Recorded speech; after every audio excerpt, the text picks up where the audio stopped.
Welcome back to Beyond the Uniform. I'm Justin Asiri, and my goal is to help members of the military community succeed in their civilian life. Today's episode number 340 with John Macaskill, The Power of Meditation. In the SEAL teams, I had some ups and downs, some stressful moments, some depressing times. And I had a psychologist recommend mindfulness to me. And I kind of laughed at him and I said, you know what, man, I'm a 6'2" Navy SEAL. I can't be telling my guys that I'm meditating, because I kind of had this stereotype in my mind of what a meditator is, and nothing against those stereotypes, but I don't see myself as one of them. And he kind of laughed back at me and he was like, okay, well, here's the physiology behind it. I'm going to sit you down and explain what's going on in your mind. And then I want to show you some high-performing individuals that do it and the benefits of practicing. John went from 20-year Navy SEAL to a meditation instructor. In this interview, we talk about John's work with Veterans Path, since I believe that every listener could benefit from this free program. We talk about mindfulness, how it has helped both John and I, and what it is. We also talk about how John found his way to the nonprofit space. One note in my introduction, I was wrong in using the title for John's role at Veterans Path. It's actually Deputy Director. My apologies on the oversight. If John catches wind and his SEAL training overrides his meditation training, I could be in trouble on this one. For those who enjoy this episode, be sure to check out episode 123, The Veterans Yoga Project with Dr. Dan Libby, and episode 150, Silent Meditation Retreats with me. I'll link to both of those in the show notes at beyondtheuniform.org, as well as a whole host of other resources that we mention in this episode. Special thanks to screen name JMZ Ain, who wrote on iTunes, a great forum for discussions of successful, high-performing transitioning military members. Thank you for that positive review on iTunes, and all of those of you who have helped by spreading the word, either on social media, on your bases, with your command, or on iTunes. It's very much appreciated. Last thing, be sure to check out the events section at beyondtheuniform.org. We have a new webinar every single week right now. Old webinars are in the on-demand video section of our website if you want to sign up for those as well. Incredible content there that we're not doing on the podcast. So with that, let's dive into my interview with John. Dive.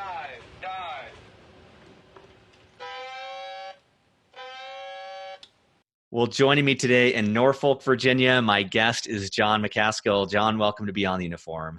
Hey, thanks so much for having me. I appreciate it. So for listeners, I'll give you a quick bio. John is the executive director at Veterans Path, which is a nonprofit that enables returning veterans to rediscover meaning, purpose, and joy in their lives through mindfulness, meditation, and a safe community. He started out at the Naval Academy and since then has served as a Navy SEAL for nearly 19 years. For those who listened to episode 336 with Margot Laurie on Tuck's Next Step program, John is a graduate of that program as well. And for listeners, there's so much we can cover today. In general, we're going to try and tier this so that the first part of the interview, we talk about what Veterans Path is up to, because I think it's relevant to every single listener. And then we'll go over some of the more common transition stuff in the second part about how John has ended up in the nonprofit space and all of that good stuff. So maybe John, to set the foundation, one of the words I used there, actually maybe let's say two of the words I used in your intro may be new to listeners, and that's the words mindfulness and the words meditation. And I'd love to start by learning from you, what is that? And I'd also love to learn how that came to be part of your life. Sure.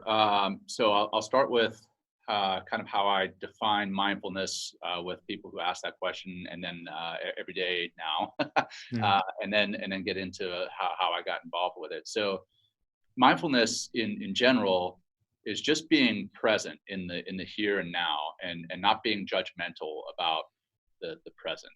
And I tell people that it's kind of like being like your dog, and in that your dog isn't concerned with things that they messed up yesterday, and isn't concerned with what's going on tomorrow, but is mostly concerned with the here and now.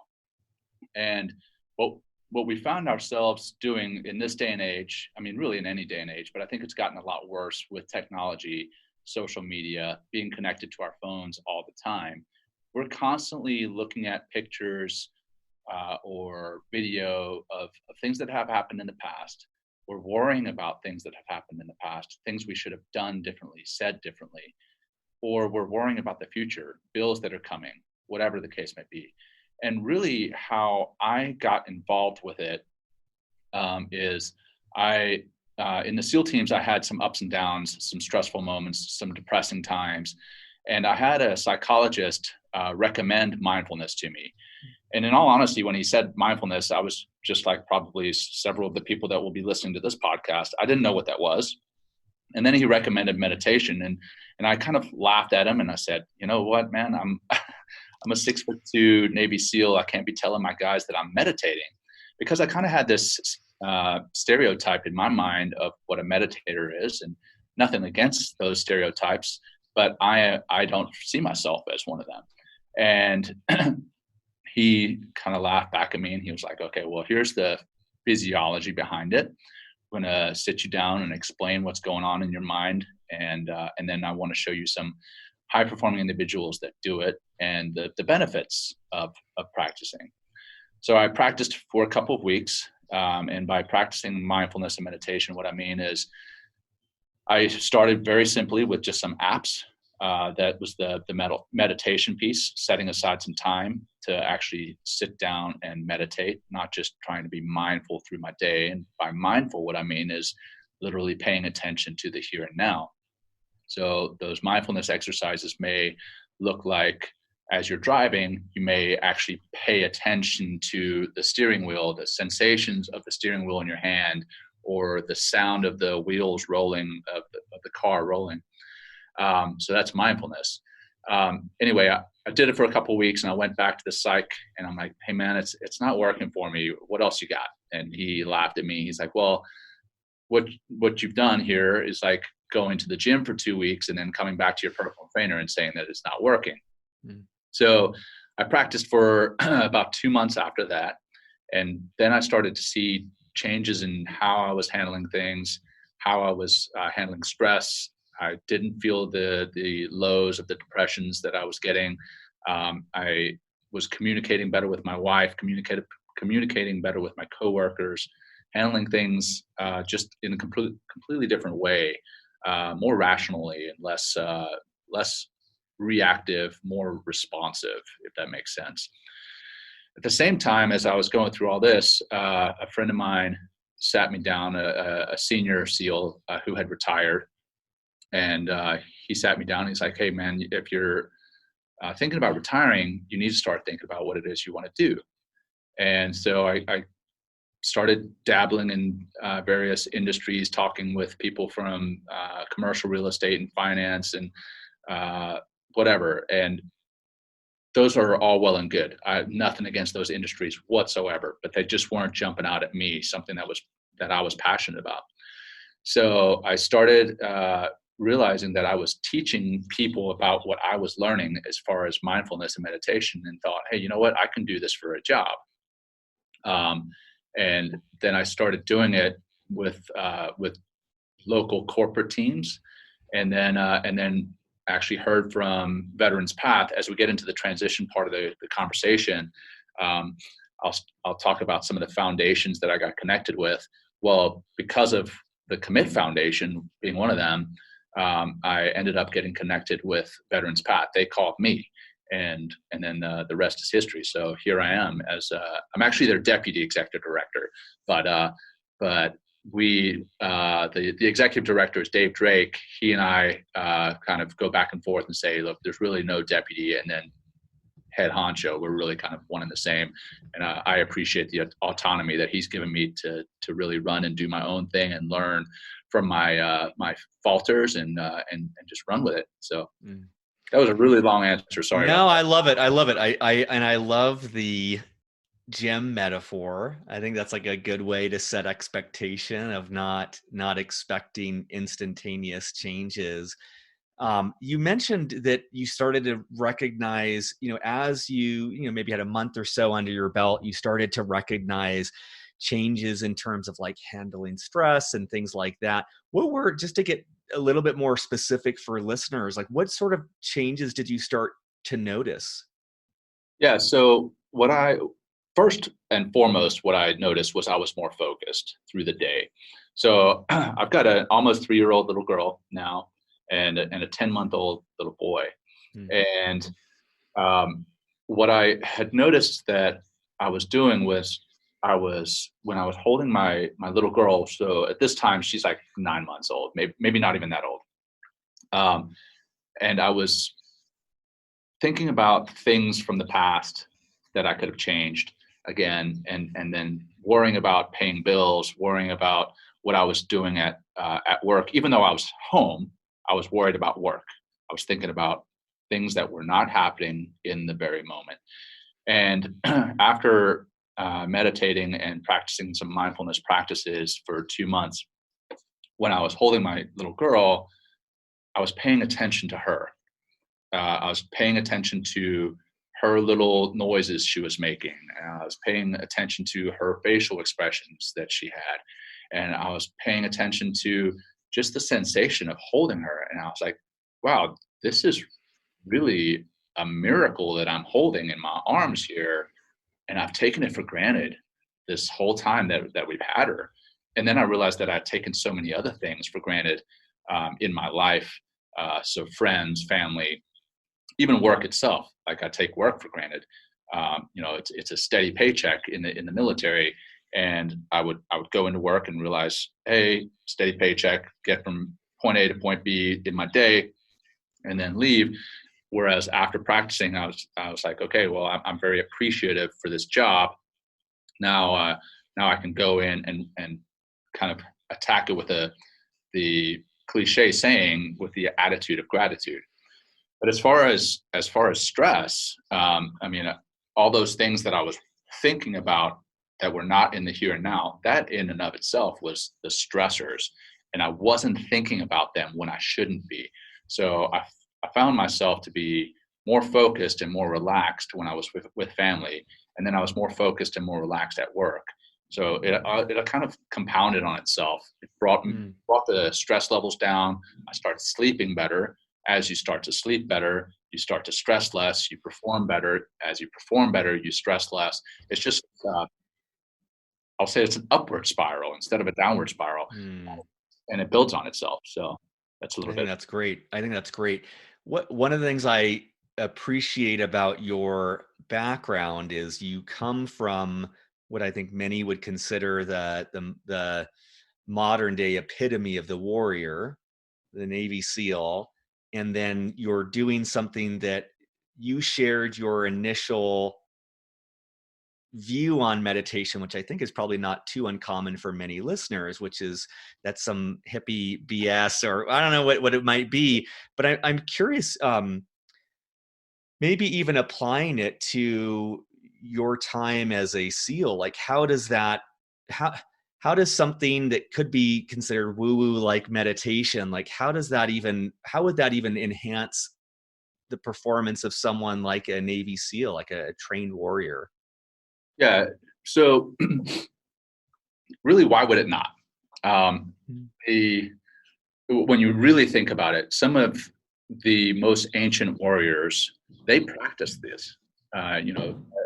Our Eastern warriors, they practice mindfulness and meditation, and then somewhere along the line, it became it became kind of a weak practice to do this, to Mm. get in touch with your pragmatic mind, the cognitive side of thinking. So I'll get into a little bit of the physiology here, and that'll answer some of your questions. But so in our brain, we've got the amygdala, which is responsible for the fight or flight or freeze response. And a lot of what happens every day now is reacted to by that amygdala. Our society has evolved faster than our brain has. Our brain with the amygdala used to respond to threats like a saber-toothed tiger or a fight that were way more common than they are today, right? We Mm. don't see saber-toothed tigers around the corner every day. But if we're in the office and somebody brings us a task, as soon as they put that task on our desk, or if we're on the battlefield and we see the slightest change from what we were expecting, our stress levels go up and we start reacting with that amygdala instead of our prefrontal cortex. Our prefrontal cortex is the part of our brain that's responsible for cognitive thinking. Well, mindfulness and meditation, the practice, a lot of people will say, well, I can't meditate because my mind races all the time. Well, sitting down to meditate, as you notice your mind wandering, you actually go through the drill of coming back to focusing on the here and now, whether you're focusing on your breath, you're focusing on your physical sensations, you're focusing on a smell, whatever the case may be for your anchor. That act in and of itself, coming back to that anchor over and over again, your mind wanders, you come back to that anchor. Mind wanders, come back to the anchor. That actually rewires your brain to use the prefrontal cortex more often and shrinks, physiologically shrinks the amygdala. So we react less and we respond more. We respond more rationally. So as far as why a Navy SEAL would be concerned about it, I actually just listened to another podcast today that really nailed this answer for you. So I'm going to use a bit of it for. Yeah. It was Dan Harris's 10% Happier. I'm sure you've heard of it. They had Dr. Amishi Jha, who's a neuroscientist at the University of Miami, and Major General Walter Pyatt, who's Army general up in the Pentagon. They're big mindfulness practitioners, and they're starting to implement mindfulness and meditation in the Army through those two. Anyway, that question was asked, hey, why should we be teaching this peaceful practice to people who are going to go out and be warriors, who are going to go kill people on the battlefield? And they had the best answer, and it just captured everything. So I'm just really going to reuse it. Is they said, well, we're going to train somebody to react better on the battlefield. They're not necessarily going to be better killers or better fighters, but they're going to respond more compassionately and quite frankly, more rationally on the battlefield. Rather than, again, having that amygdala hijack you on the battlefield, you're responding with your prefrontal cortex and you're thinking more cognitively through the process. So you're going to be better on the battlefield. So you may not shoot when you would have before, and that could actually help to de-escalate things on the battlefield that never should have escalated to a point that it did. And then as far as just veterans writ large, as far as why this is important to veterans writ large, I think honestly we're all stressed out. And honestly, veterans or not, we're all stressed out. But I think vets experience unique stressors, and I mean, obviously get stressed by combat, get stressed by being deployed, we get stressed by working crazy shift times and time away from family and austere environment. Why would we not want to give tools to veterans that could help to deal with these stressors? So that's I think the kind of the long and short of why I think it's important to Navy SEALs, Army Rangers, anybody in the military, and quite frankly, anybody who's dealing with any type of stress, which I think is everyone.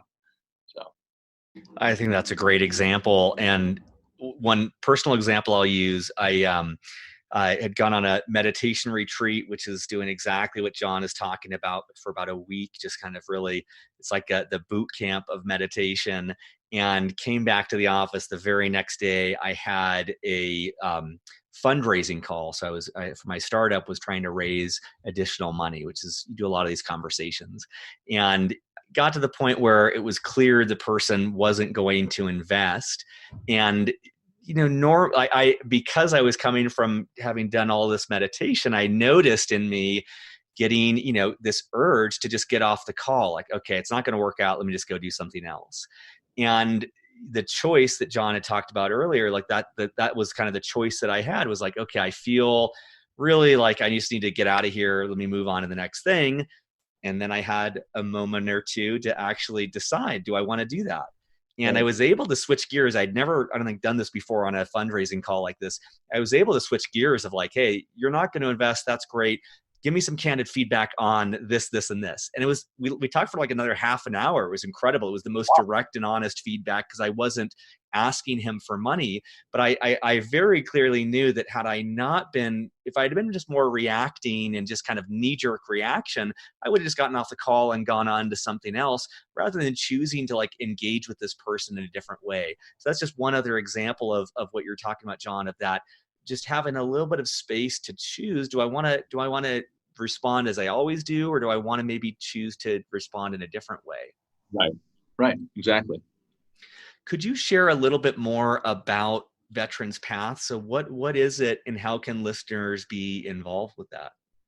Sure. So you covered a little bit of it at the beginning there, but Veterans Path, we introduce vets to the practices of mindfulness and meditation. And we typically try to do that in outdoor settings. And the whole word path, PATH, comes from we try to get vets back to a sense of peace, acceptance, transformation, and honor. And what we do is it's founded by two women, Lee Lesser and Chris Fortin. And they recently turned over to the executive director, Dave Drake, and myself. It was founded in 2008. They were doing 1 day, 3 day, and 5 day retreats. We're still doing those. And they're all we're growing them to be all over the country. We've had them primarily in California and in Tennessee.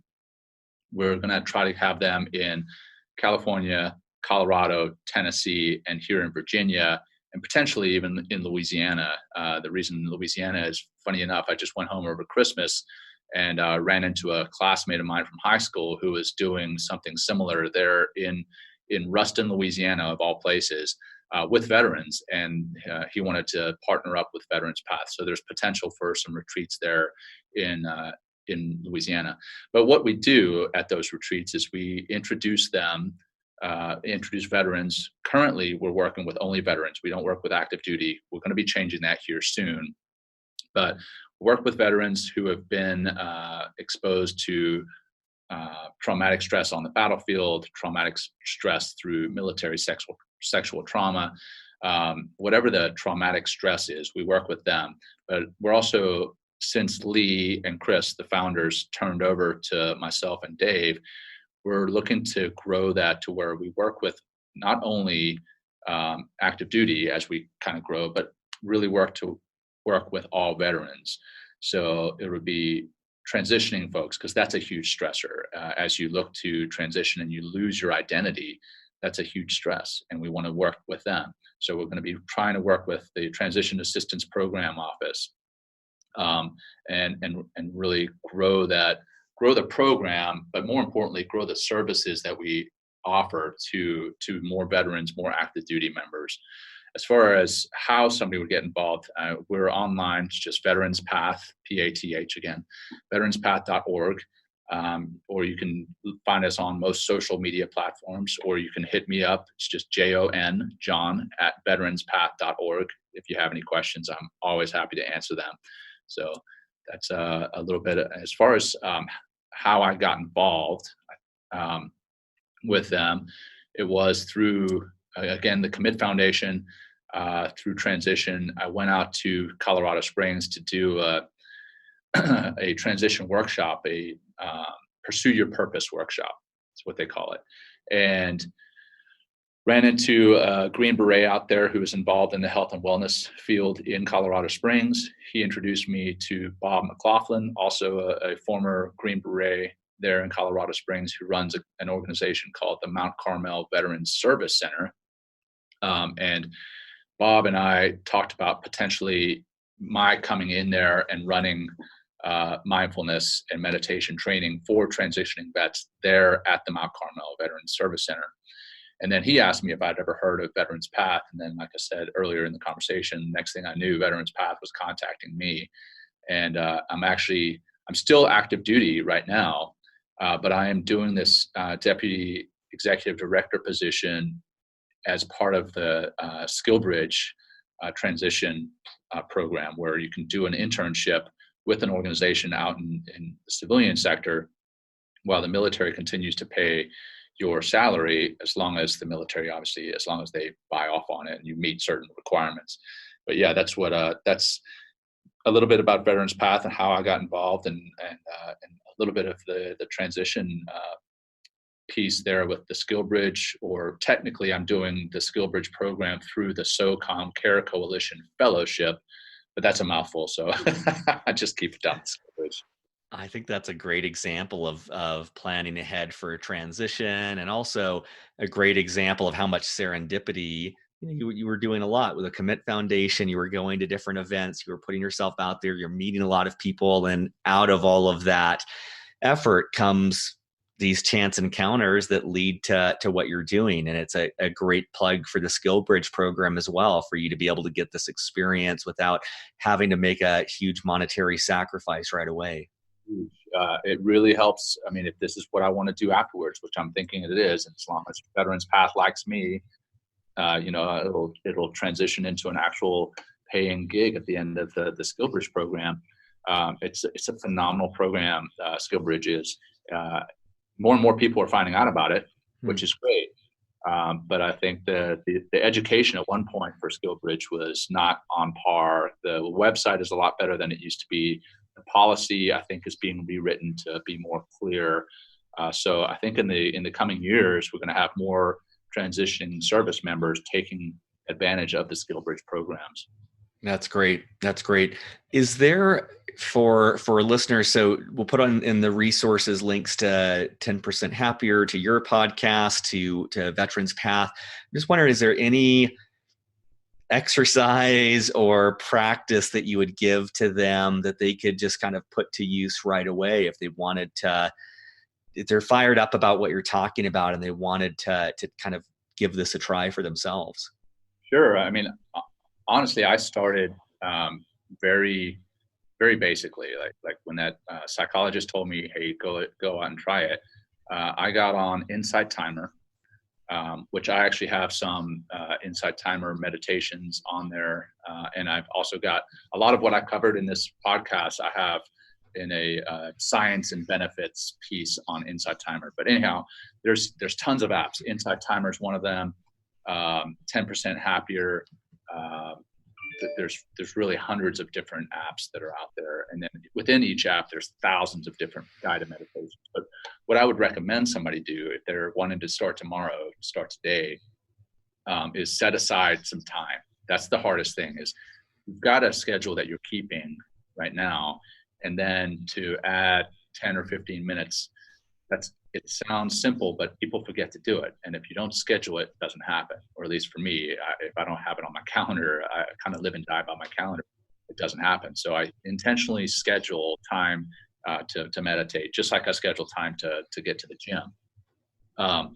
So sit down. Initially, you may only make it 1 minute to meditate before your mind starts racing, and you're like, okay, I can't meditate. Well, that's not true. You can meditate. It's just your mind is going to wander. Your mind is wired to think thousands of thoughts every day. It's trying to keep it from wandering is like trying to keep your heart from beating. It's impossible. It's going to wander, but then you come back. Going to wonder, and you come back to that anchor, and you just do that for 1 minute. Maybe the next day you make it for 2 minutes. And you build yourself up, and you start to realize that you can, in fact, meditate. And even in a 15-minute guided meditation, you may lose track of what that person's saying, and then come back to that voice and what he or she is saying. That's your anchor, and you come back to it, and then you find yourself rewiring your brain, literally rewiring it.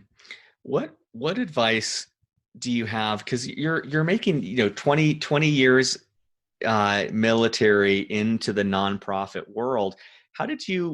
Was that a difficult decision? I'm just curious for listeners who are maybe at the simplest juncture of whether they want to go into a for-profit company or into something more nonprofit driven.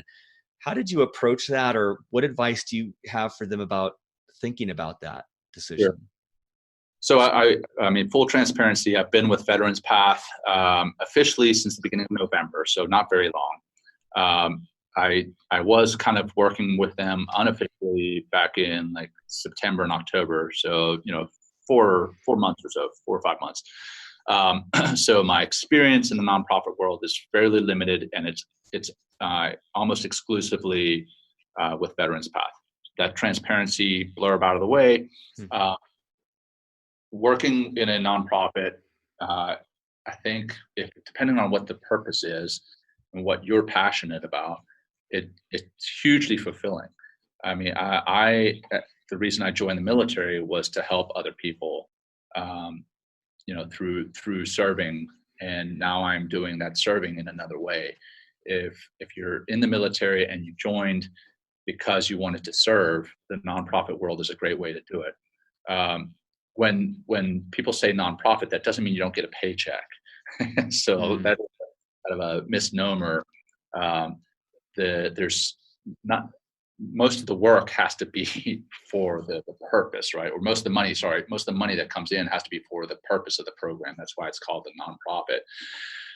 You, as the deputy executive director or the executive director, you're working for a board, and there can be a board of directors, and there can be some interesting dynamics there in a nonprofit. I'm very lucky in that the board with Veterans Path is very supportive of both Dave and myself and what we're looking to do. Not all nonprofits are that way. Some nonprofits, their board of directors expect you to essentially do everything that they say. It's kind of the board is the boss, and then you're the kind of the XO, or the board is the commanding officer and you're the XO. It's not exactly right though.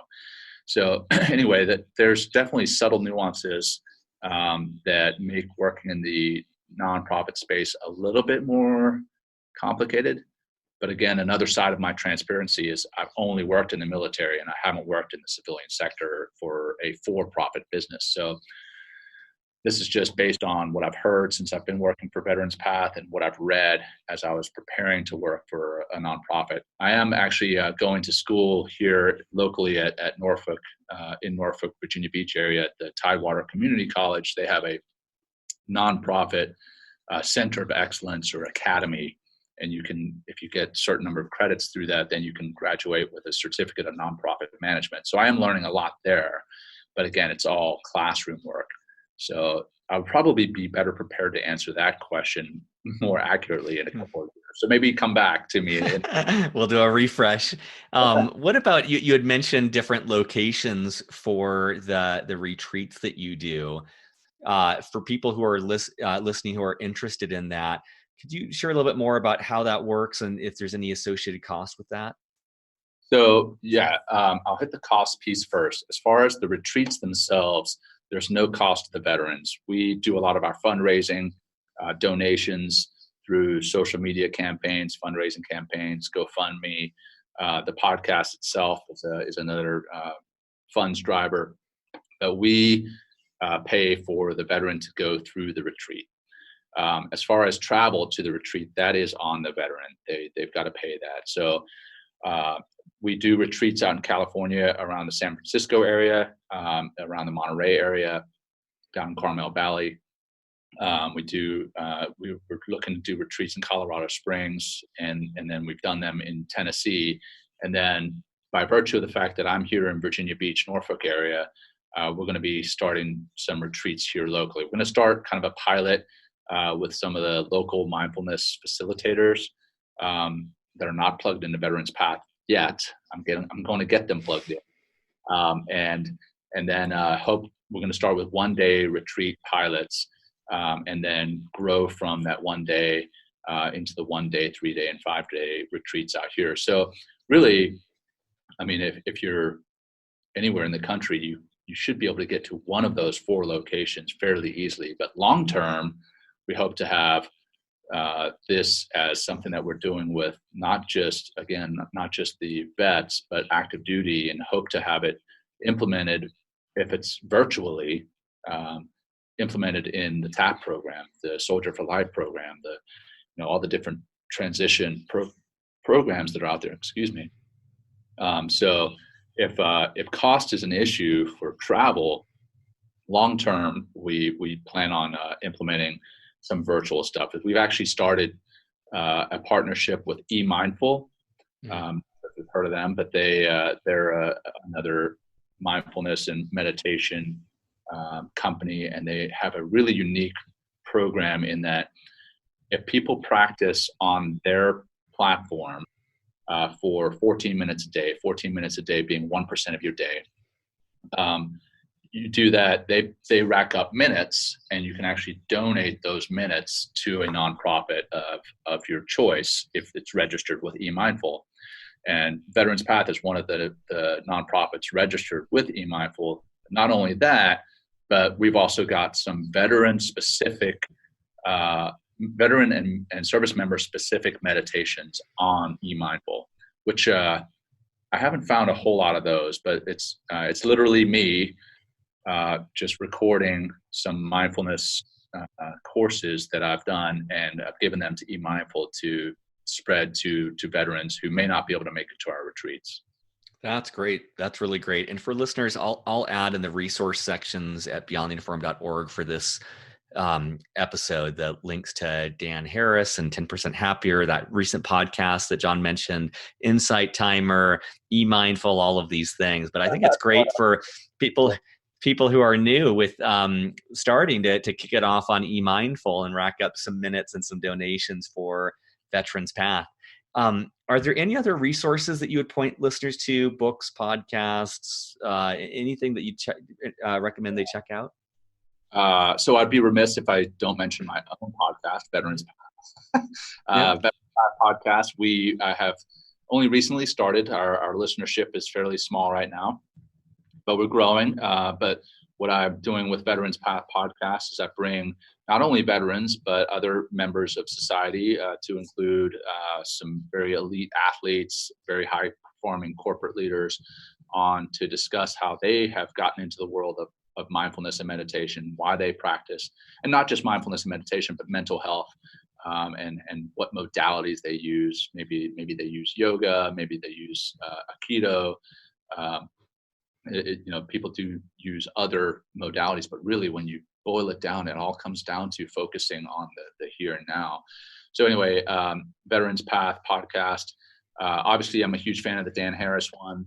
We've mentioned that already. Tim Ferriss, he's also a mindfulness practitioner. Headspace and Timing, that's run by a guy named Dwayne France. He's a big meditator, mindfulness practitioner. And then a fellow Navy SEAL, Mark Devine, fellow Navy SEAL commander. His podcast is The Unbeatable Mind that he does. As for other resources, books, I'm going to sound like I'm beating the drum here for Dan Harris, but he has a book also, 10% Happier. For those who don't know who Dan Harris is, he was an anchorman and had a nervous breakdown on the air, and then because of that ended up getting into mindfulness and meditation. And I just think that his podcast and his books are phenomenal. Another book is called Everywhere You Go, There You Are, and that's by Jon Kabat-Zinn. And for the Western world, Jon Kabat-Zinn is kind of considered to be the father of mindfulness. Another book, not so much meditation, but as far as kind of happiness, one of my favorite books. I loved it so much that after I read it, I ended up buying 10 copies of it. It's called The Happiness Factor. It's by Sean Achor. And I distributed these 10 copies all throughout my command. I'm not sure whatever happened with those books. I'm hoping they didn't just sit on somebody's desk and collect dust. They may have. But anyhow, that's a great book. It's all about how a lot of people feel that people are happy because they are successful, when in fact the equation is flipped. A lot of people are successful because they are happy. And how can you get happy? How can you find a sense of fulfillment? Well, mindfulness is one of those paths to get there.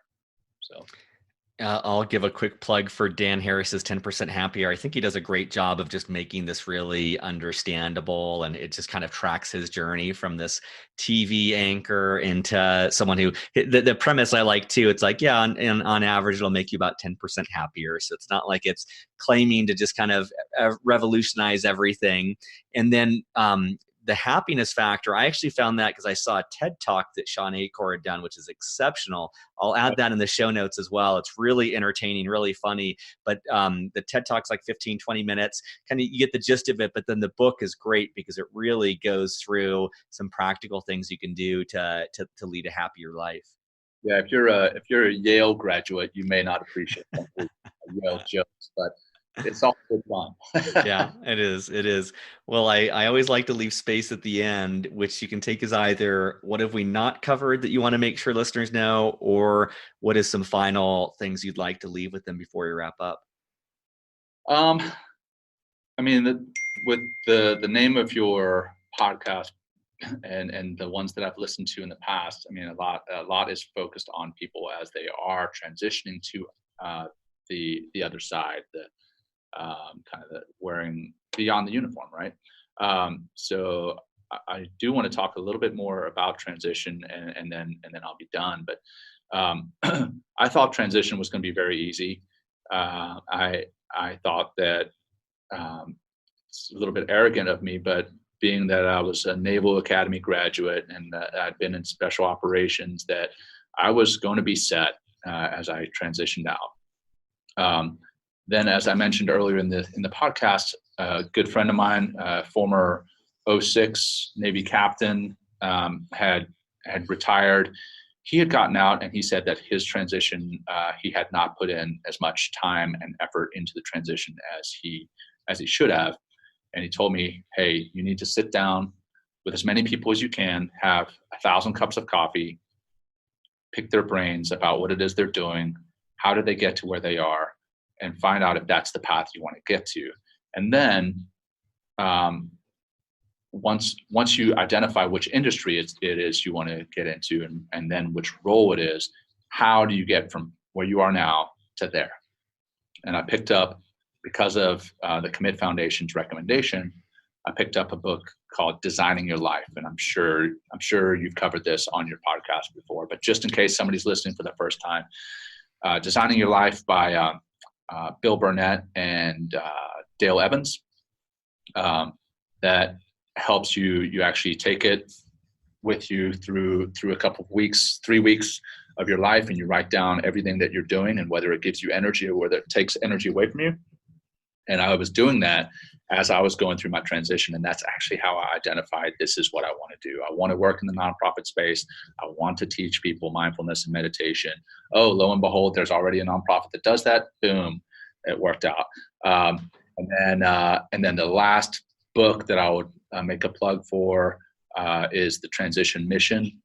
It's by my good friend Herb Thompson. As much as he's an Army Special Forces guy, so you got to forgive him. But no, I'm just kidding. I love all my Green Beret brothers. But yeah, he's written a great book, The Transition Mission. He's also a Tuck Next Step guy. So those are some programs that last thing I'll wrap up with, programs that I highly recommend if you're transitioning military, or if you're an elite athlete transitioning out of what you've been focused on for all your life, is the Next Step program at Tuck. That's the business school at Dartmouth College. And then the Commit Foundation and what it is they do.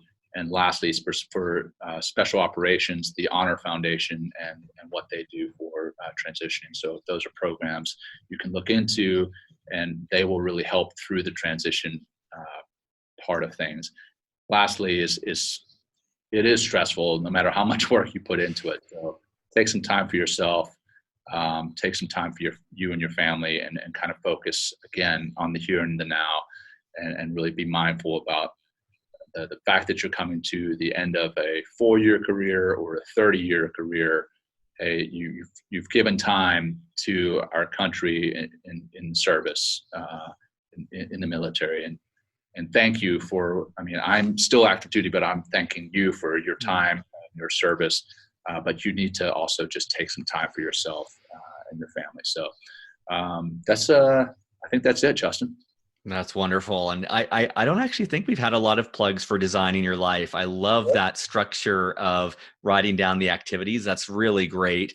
And then for the transition mission, we're actually doing a webinar with Herb Thompson soon. And so if you do miss that, if you don't miss it, sign up for it now on the events page. If you do miss it, we'll have a link where you can watch the recording. And I'll also post in the show notes interviews we've done with the Commit Foundation, the Honor Foundation, both incredible resources to check out. John, thank you for your time today, and thank you for the work that you're doing to help the military and veteran community. I think it's really exciting, very worthwhile, and I've enjoyed the benefits of mindfulness in my own life and meditation. A huge advocate, and to see you spreading this work, I think is really, really honorable. Thanks so much, Justin. I really appreciate being on the show. I love what you're doing for service members and for those who are, in fact, beyond the uniform already. I think it's great work, very honorable there as well, because I think that's one of the larger stressors that we have as we come to the end of, again, a 4-year career or 30-year career. That is a huge stress, not just on us, but on our families. So you're helping to bring that stress level down. I think that's great work. So thank you for what you're doing. So go Navy. Surface.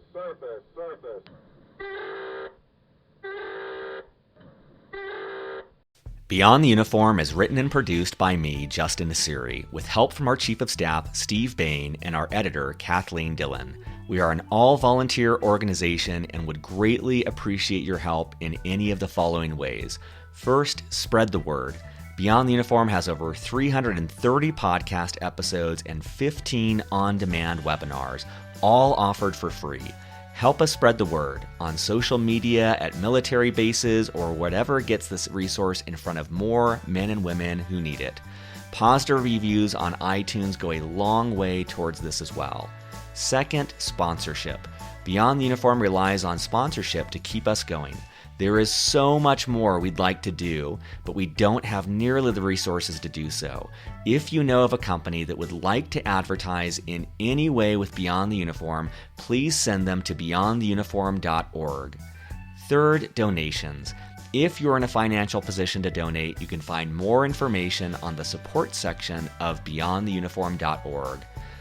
At our website, beyondtheuniform.org, you'll also find 330 plus episodes categorized by industry, functional role, and more. You'll find a link for live events, typically 4 per month. You'll also find both free and for purchase books that take a deeper dive on topics related to career growth. Thank you for your support as we aim to help members of the military and their families thrive in their post-military career and life.